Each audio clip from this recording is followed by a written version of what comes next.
Hey guys, what's up? I was lucky enough to get my hands on a version of iOS 8 for my iPhone, and I'm just going to show you guys some of the bigger features today. And so here we go. So one of the biggest apps that they updated was Messages. Now I think that some of the changes that they made for Messages are absolutely insane. So basically, this is just one of the changes. This little speech bar here. So say I want to say hey. So I can tap hey, and I just want to say, hey guys, I have a good day. Hey guys, I have a good day. So basically, this feature here just lets you say something, get what you're trying to say across without having to type out a big long paragraph and take up a lot of your day. So that is really nice. I like that feature a lot. And there's another feature which is a speech thing. You can actually say your message instead of typing it out. So, hello, testing the speech feature. So now I just sent my voice instead of text, and I can play it back. Hello, testing the speech feature. So that's really cool. I really like that, guys. So if you're kind of like in the car or something, and you don't really want to type out a whole message, you can just say it, and then you're good to go. So here's actually one final feature with the Messages app. Say I want to say hey or something, and now when I go to the main menu, or the home screen I mean, and I get a message, all I have to do is drag down and I can actually reply to the message without even having to go into the Messages app. How sick is that? I love that feature, and I cannot wait to actually use this when some of my friends get iOS 8. It's really cool, and I like that feature a lot. So the next app that I feel got one of the biggest changes was Photos. Now there's a lot you can do with Photos. I was actually just changing this picture earlier. What you can do is, say we'll use this picture. You can favorite a photo now. So say I just want to press favorite, and it'll be really easy to find my favorites. It's just right there. And what you can also do with a picture is you can tap edit, and from right here, it's kind of like what Instagram does. You can change what the picture looks like. You can do chrome, black and white. I'll just keep it black and white. How sick does that look? MLB 2K14 or MLB 14, the show rather, in black and white. That looks freaking sweet. Okay, so let's move on to the next app. Health is actually an app that I like a lot. I probably won't be using it that much, but I think it's really nice. It's a really nice substitute for some of the third-party apps, the third-party fitness apps. So here's one of the things that you can use this app for. Say I want to use my height.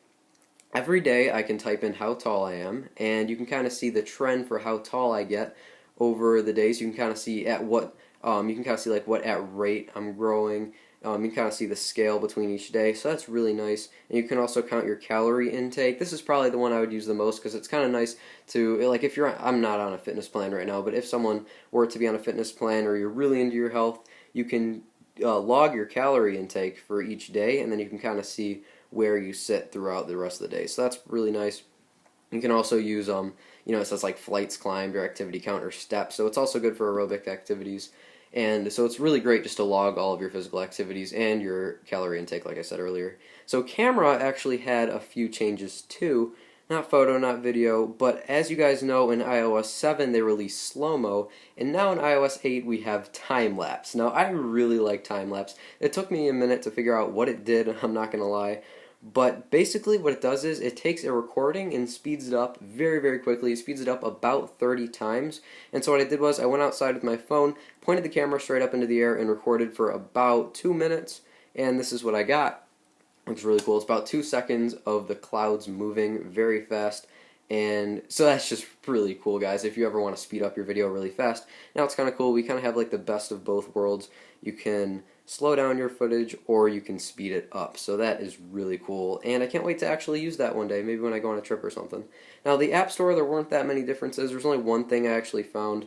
When you go to search for something, it's going to take a while to load up. I could just tell you guys, instead of swiping back and forth on the apps that you, like when you search, instead of you scrolling back and forth from the list, you scroll up and down. So let me see if I can search for something and see if I can get it to work. So say, oh, something just popped up too.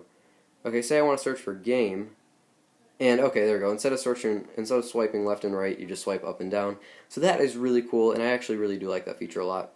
Bug Reporter is something specific for the developers. iBooks is nice. It's a default app now, which means you cannot delete it. It's kind of nice too, because now it's a lot like the App Store in that you can just tap, featured, top books. You can search for books, so that's really nice. I like that a lot. Mail, that didn't change too much. Weather is nice now because it's integrated with the Weather channel, so you can kind of trust it a little bit more. You can kind of trust your that a little bit more than you would of in the past. And I don't really think anything else changed too much. I think I'm going to end the video here, guys, because that seems like that was all the big features. Again, this was just kind of like a quick look at the bigger features. Didn't really go in depth too much. But I hope you guys are enjoying iOS 8 as much as I am. It's not available to the public yet, but it will be this fall. We haven't gotten an exact release date yet, but the minute we do, I'll plan to cover it for you guys. Alright guys, I hope you enjoyed this video. Don't forget to like the video if you did, and I'll probably be covering the iPad version of iOS 8 in the future if you guys are into this type of thing. And if you have any problems with iOS 8, don't forget to comment them down below, and I'll see what I can do to help you out. Alright guys, thanks again for watching. See you guys next time. Bye guys.